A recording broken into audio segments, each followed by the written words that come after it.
the real questions that you want to ask from our guests here. And I forget that to get the ball rolling with a really interesting question. And actually, this is a question which I did ask earlier on from some of our friends in RCBC. They'll be sending in the questions to me here right now. And the first question comes in from our friends from Subai Marketing, Lemar Ledesma. Is Lemar here? So we have a good question over here.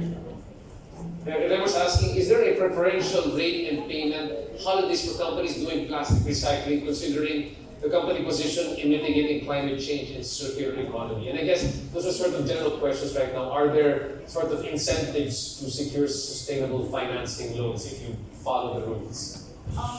Right now, it's still largely commercially driven, but definitely internally we're developing something to be able to embed some sort of incentive in our pricing. But note that it's really a commercial, it's still commercially driven, the funding and all. So what we can probably emphasize is how we are able to give you structured products that will address your requirements and at the same time further your journey towards sustainability and make it faster, deliver it in a faster way because we have been doing this for quite some time already.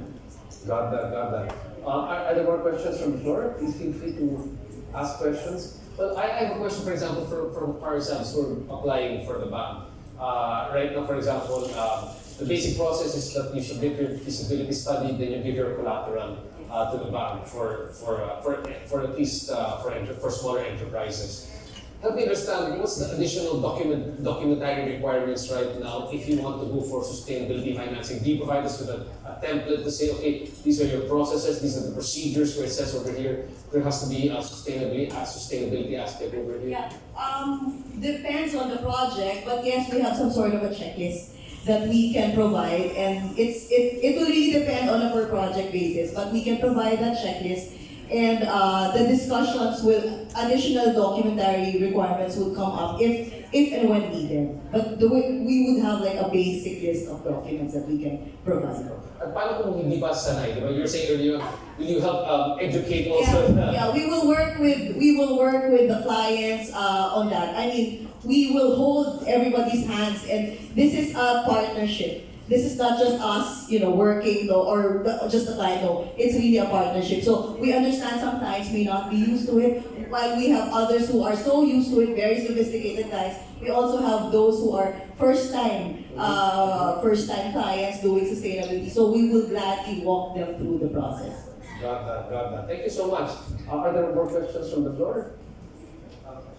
Yes, please. Attorney Bodi, please go ahead. Does it have to be a serious question? Does it have to be a serious sustainability? It can be an entertaining question. This is supposed to be entertaining. Are we going to actually post this sometime? No, not this one. Not this portion. Not this portion. I wanted to know whether those shoes were made sustainably. Because they're really nice shoes. Thank you. They're pretty awesome. Oh, wow, I like that. I like the question. I'm good pleased naman ang kids over here to see that as well. Oh, okay. Someone from the bachelor. Yeah. Pretty cool. Thanks so much. The other question I also had is that in terms of the interest rates that are being offered, so these rates will be it's market-driven interest rates. So whether or not it's a sustainable project, I mean, it's a project, it's commercially driven, even interest rates will be commercially driven here at the same time. Okay, very interesting to note here as well. At the moment. At the moment. And then amongst us, what are the projects that you can also discuss? Sort of like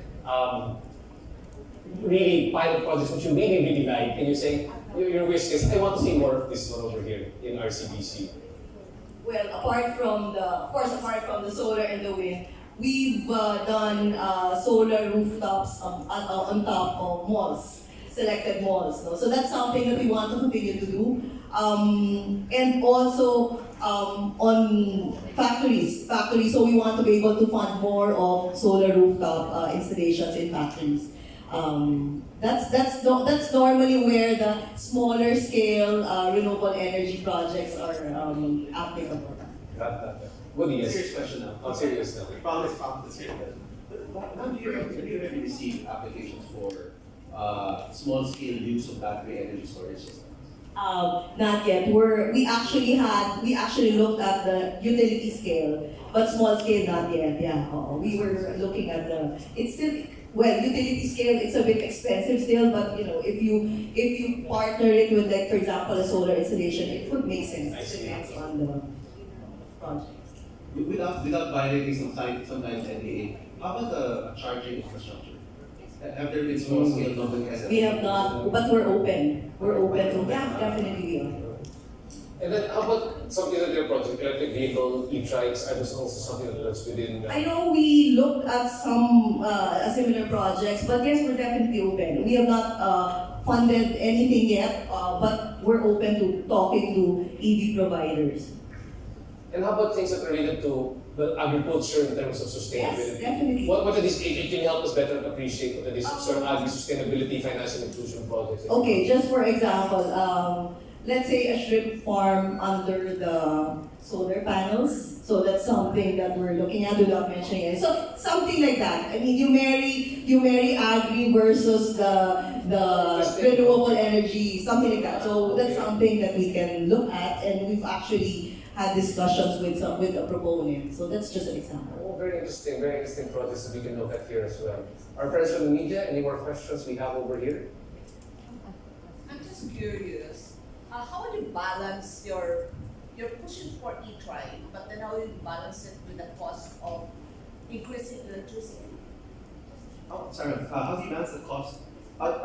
Yes. Advocating for e-trikes. Yes. But Yes. Rising cost Yes. of electricity. And you said that you wanted to be like farming out in the LGUs. To a sense, in parkland LGUs, there are no source of That's true. So I'm trying to avoid talking because it's quite the whole power situation in the Philippines is quite kind of complicated, and so it involves like several states. So cutting to the quick, just replacing a portion of the electric tricycles in the metro will already have a significant impact, even without going to the far provinces, because of course we have challenges with the far provinces. It's very difficult to provide operations and maintenance, especially maintenance for far provinces. But even just here in the metro, changing some of our conventional vehicles to electric would be very, very helpful. Insofar as the rise in electricity is concerned, if you compare the rise of power, or the costs of power, as opposed to the costs of fossil fuels, two things clearly stand out. The availability of fossil fuels, we are highly, highly vulnerable. We import 100% of our fossil fuels. Everything's imported. But there's an opportunity with electric vehicles because you can generate your own indigenous source of power. And so there you're letting a bonus. Second, there are ways to mitigate the cost of electricity. It's with the Oil Deregulation Act, which is the current framework for the fossil fuels in the country, there is no way you can mitigate the cost of fossil fuels. And so those are the things that we take into consideration. So you believe that cost-benefit analysis will still go for the e-tri? Yes, ma'am. I do. Well, one of the things though, that we're advocating is the problem with a lot of tricycles in the Philippines is it's usually individually owned. Yeah, one driver owns one unit. And the problem with there is you don't have scale. And you can't leverage scale. So what we're trying to convince LGUs to do now, what we're trying to convince Congress to do, would be to come up with legal frameworks that would allow fleet management. And so that we can bring the costs of the units down, we can bring the costs of the batteries down, and so on. Thank you so much for that. Please, if you don't mind, on the mic. Good morning. Is it good morning? Yeah. I'm just curious because, as you said, you started this path towards sustainability even before, as JR said, people were echoing sustainability. Was it difficult to break or change the mindset, especially of SMEs that you're trying to help? Because just advocating sustainability in our households is already difficult, but changing the mindset of business people, that this is something that makes sense business-wise. JR also talked about profit. Has it been a hard sell? So I guess there is a clamor also from investors to prioritize sustainability, and they are becoming more interested on how the companies actually manage the climate risk.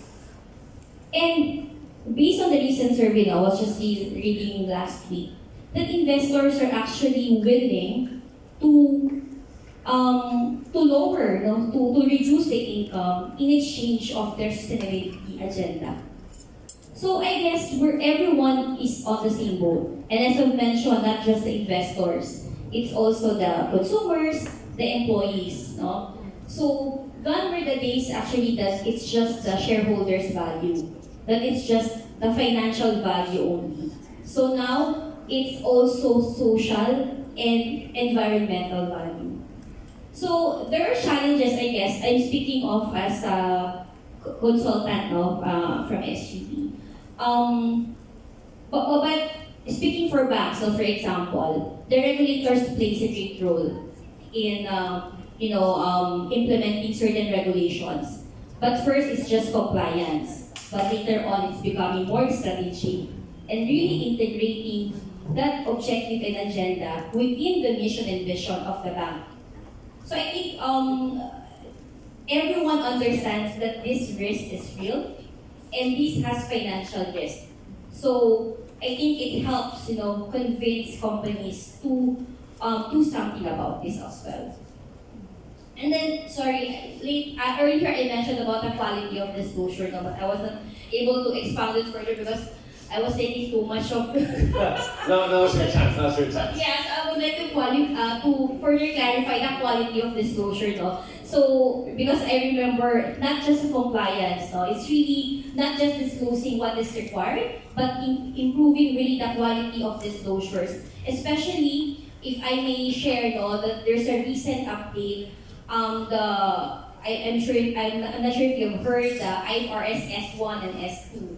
So before, there is an alphabet soup of frameworks. There's a lot. If you have read GRI, SASB, you have the UN goals, etc. So now there is a global baseline on sustainability disclosures, no?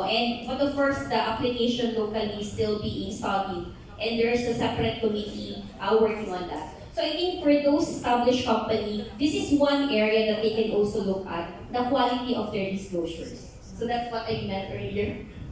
Thank you. Got that. Yes, please, Beth. If I may add to Glenda's answer, yes, it is difficult. If SMEs were already, considering sustainability prior to the pandemic threw it all away. A lot of the SMEs were hit hard during the pandemic, and at that time, they had to prioritize survival. So if they were already there on that journey, they had to take a detour and I have to survive first before I think of all the sustainability. So we're that's why, it has to be everybody, including the big companies where these SMEs are working, with whom these companies are working with. It's a collective effort to bring everybody towards that goal. Thank you very much. Are there more questions from the floor? And if there are no other questions, let's give a round of applause, please, to all of our colleagues. Thank you so much.